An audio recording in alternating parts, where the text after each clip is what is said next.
What is going on, Jet fans? Matt O'Leary back with another video. In today's video, I want to take a look at an article from Zach Rosenblatt where he goes through and predicts the starters at key position battles. These are the early favorites. Some of them are subject to change, obviously, but wanted to go through and talk about who is the early leader in the clubhouse at some of these key position battles for the New York Jets. So we start at center between Joe Tippmann and Josh Myers, and that's maybe one of the more surprising positional battles, but Zach Rosenblatt goes on to say that he believes Joe Tippmann will win the job, as he should. We discussed in a video recently, one, the competition in general, but number two, why Joe Tippmann should win the job.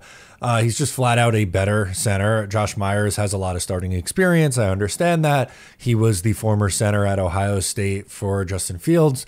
I understand that. But looking at the NFL tape, some of the statistics, it's not really all that close. Joe Tippmann's the better player. I think he's more athletic, which is going to be important in this run scheme. He's better in the run game, which the Jets are going to be a heavy run team.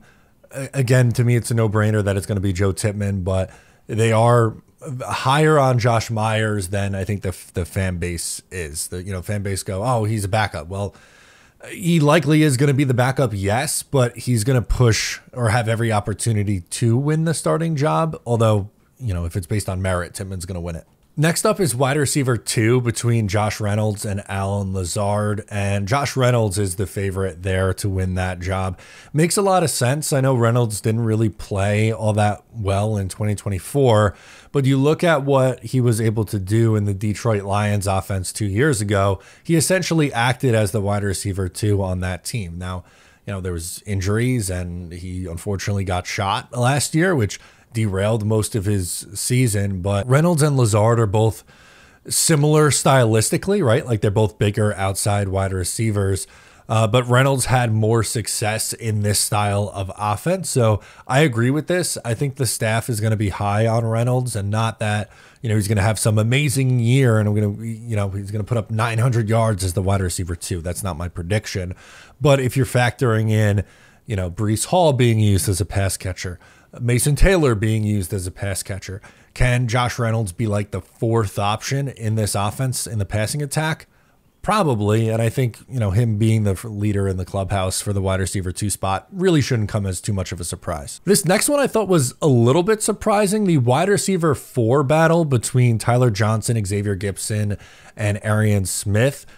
He's saying the leader in the clubhouse is Tyler Johnson for this role. And he does have the most experience of the 3. You would think that they would be very high on Arian Smith considering where they drafted him versus where he was projected to go.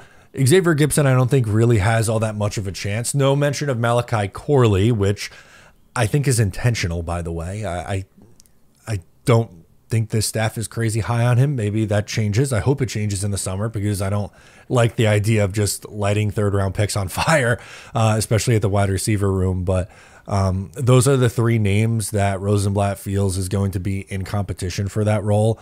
Johnson has the early edge. We'll see if anyone's able to catch up to him. I would think Arian Smith would be the most likely to catch up to Tyler Johnson, but Johnson has the edge right now. All right, what about the tight end spot? He lists Ruckert versus Taylor versus Smart with Mason Taylor. I almost said Tyrod Taylor. With Mason Taylor as the winner. No surprise. He was drafted in the 2nd round. He's going to be the tight end 1. He provides the highest ceiling. I also think he provides the highest floor. I don't know if he's going to come in and be a star in year 1, but can he give you, 500 to 600 receiving yards and 5 touchdowns this year?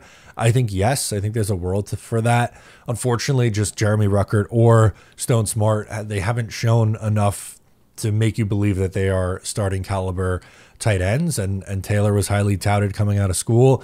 He would have to have a really bad summer to not win the job, and I just don't think that's going to happen. What about defensive tackle 2 next to Quinnen Williams, Byron Cowart, Leonard Taylor, Jay Tufele, and Peyton Page, UDFA?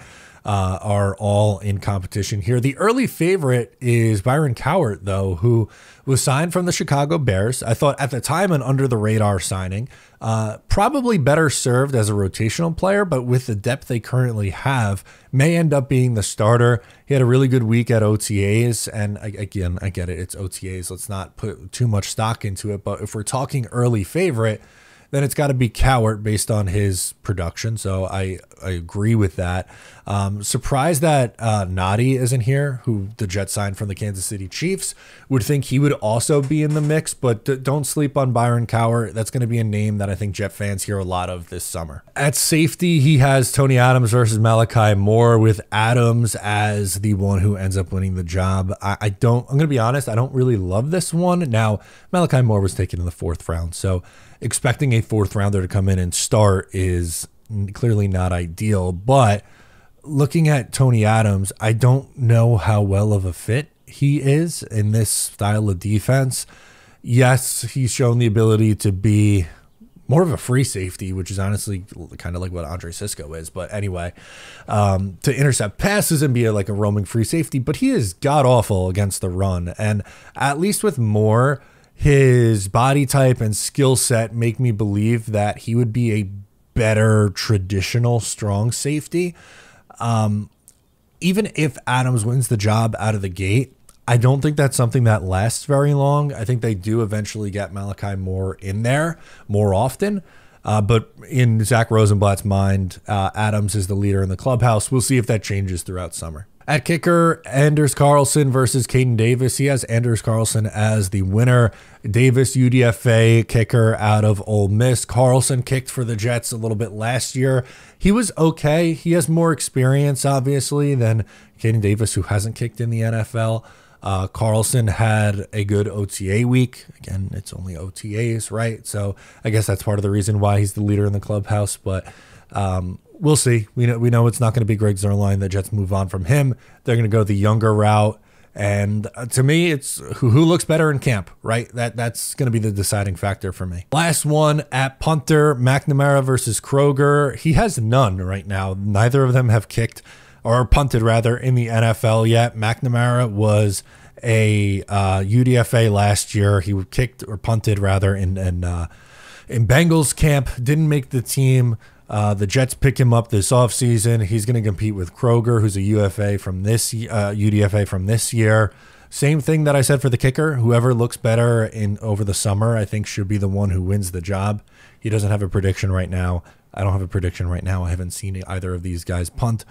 So we'll see how it ends up going. But those are the key position battles listed out from our guy, Zach Rosenblatt, and those are his predictions. I agree with most of them. I think really the only ones that I don't necessarily agree with is the Adams versus Moore one, along with maybe wide receiver 4 with Tyler Johnson getting the nod. But let me know what you think down below in the comments. I'm Matt O'Leary. Subscribe if you're new, and I'll catch you next time.